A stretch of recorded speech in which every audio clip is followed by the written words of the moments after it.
Fear gripped me as I found myself in an unfamiliar place, cold and alone on the concrete streets. People hurried by, oblivious to my presence. This was my new reality, the one no one warned me about when I first chased that initial high.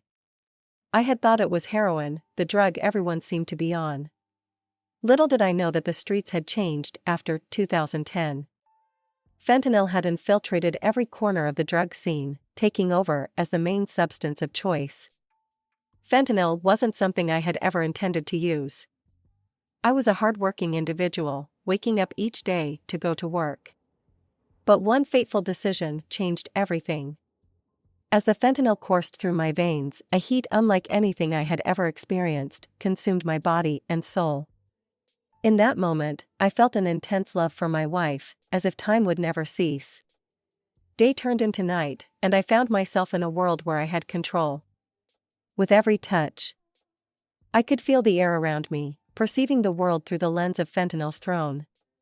If only I hadn't made that choice to use fentanyl, I wouldn't be here now, sleeping on the streets. Kensington Avenue, a place where the unwanted souls gather, has become a living hell, where each person is sentenced to their addiction, one by one. I still had 10 more bags of fentanyl with me as the night rushed forward, not waiting for me. I was now compelled to chase after that high every 4 hours to avoid the agony of withdrawal, a truth that no one tells you. After 3 days of using fentanyl, your body becomes dependent on it. I tried countless times to break free from fentanyl's grip, but the rising pain within me always drove me back to seek another high. The stories I heard on the streets confirmed the challenge of escaping the clutches of this drug. Those who attempted to leave fentanyl often met a tragic end, joining the ranks of the lost souls of Kensington. In the midst of the chaos, I needed to reconnect with the innocent boy I once was, the boy who loved himself and not the world. I longed to rediscover that self-love. I had lost everything, and amidst the cacophony of demons screaming and others vying for the best fentanyl bag, I knew I had to escape their clutches. If only someone could hear my plea for help and guide me out of this living nightmare. I yearned for a miracle, but I was trapped in the harsh reality of addiction. Then, at 12:32 a.m., a young man began preaching about Jesus, proclaiming him as the path to a new life. He walked from one corner of the street to another, his words falling on deaf ears, except mine. I hesitated, trembling with fear, but deep inside, I mustered the courage to extend my hand and silently cry out for God's intervention. "Help me, show me the way." The young man noticed my gaze among the countless others lost in their pursuit of drugs. He approached me and asked, "Would you like to go to a drug recovery program in Florida?" Without hesitation, I answered with a resounding yes. I confessed my fear that I wouldn't make it without drugs, and he assured me that he understood. He had once been where I was, trapped in this vicious cycle. Someone had helped him escape, and now he was extending a lifeline to me. He offered me money to secure transportation to the recovery program. I couldn't wait to discover what lay ahead. If you want to know the rest of my story, follow along in our videos. McPherson Square Park, often referred to as Needle Park, holds a well-known reputation. However, unbeknownst to many, there is an old building nestled atop the hill, a public library. This library holds significance beyond its mere existence. For countless individuals, it serves as a beacon of last hope. The moniker Needle Park has persisted for a considerable duration, surpassing my own lifespan. Regrettably, the presence of needles and drug-related activities within the park hampers the intended use for children, teenagers, and adults alike, rendering it an arduous task to enjoy its amenities. At times, it even poses a threat to safety when traversing towards the library. During my efforts to clean up needles at the park, I have witnessed the unsettling behavior of drug users in McPherson.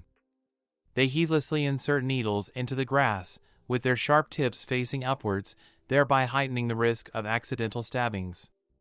Disturbingly, one can come across bloodied needles wedged into trees or concealed beneath the playground equipment, accompanied by the unsanitary presence of human feces.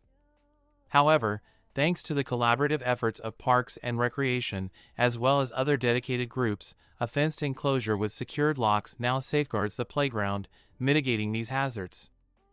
El camino para dejar atrás el fentanilo y liberarme de su influencia es una travesía llena de desafíos inmensos y un crecimiento personal profundo. Es una batalla contra las garras de una sustancia que en algún momento me tuvo cautivo, amenazando con consumir cada aspecto de mi ser. Romper las cadenas del fentanilo requirió una determinación inquebrantable, una resistencia inquebrantable y un apoyo inquebrantable. Al reflexionar sobre mi propia recuperación, encuentro consuelo en la labor de limpiar el parque. Se ha convertido en una parte fundamental de mi proceso de sanación y en un pilar de mi compromiso de mantenerme limpio. Limpiar el parque no solo me permite contribuir a la comunidad, sino que también sirve como una forma de terapia, una manera de canalizar mi energía, enfocar mi mente y reafirmar mi dedicación a una vida libre de drogas. Cada vez que me agacho para recoger una botella desechada o barro los escombros, me vienen a la mente las dificultades que enfrenté durante mi lucha contra la adicción. Esto enciende un fuego dentro de mí, un fuego alimentado por el deseo de evitar que otros, especialmente los niños, transiten por el camino peligroso que yo una vez recorrí. Interactuar con los más pequeños que visitan el parque se ha convertido en una parte integral de mi misión. Aprovecho la oportunidad para compartir mi historia, ser un libro abierto del cual puedan aprender. Con empatía y sinceridad, les hablo sobre los peligros de las drogas y las consecuencias devastadoras que pueden traer consigo. Hago hincapié en que el atractivo de las sustancias puede parecer tentador, pero la escapatoria temporal que ofrecen es una ilusión engañosa, una trampa que puede robarles sus sueños, su potencial e incluso sus vidas. Quiero que estos niños me vean como un testimonio viviente del poder de la resiliencia y la posibilidad del cambio. Al compartir mis experiencias e impartir la sabiduría adquirida en mis luchas, espero sembrar dentro de sus corazones impresionables semillas de resiliencia, autoestima y determinación. Quiero que comprendan que poseen la fortaleza para decir que no, para tomar decisiones que conduzcan a un futuro más brillante lleno de oportunidades ilimitadas. En estos momentos, mientras limpio el parque y interactúo con las jóvenes mentes que tienen la llave de nuestro futuro colectivo, recuerdo el profundo propósito detrás de mi viaje de recuperación.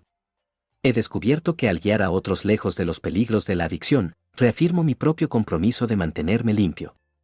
Sus rostros inocentes y sus espíritus esperanzados me inspiran a continuar mi camino de sanación y a devolver a la comunidad que me ha apoyado en todo mi proceso de recuperación.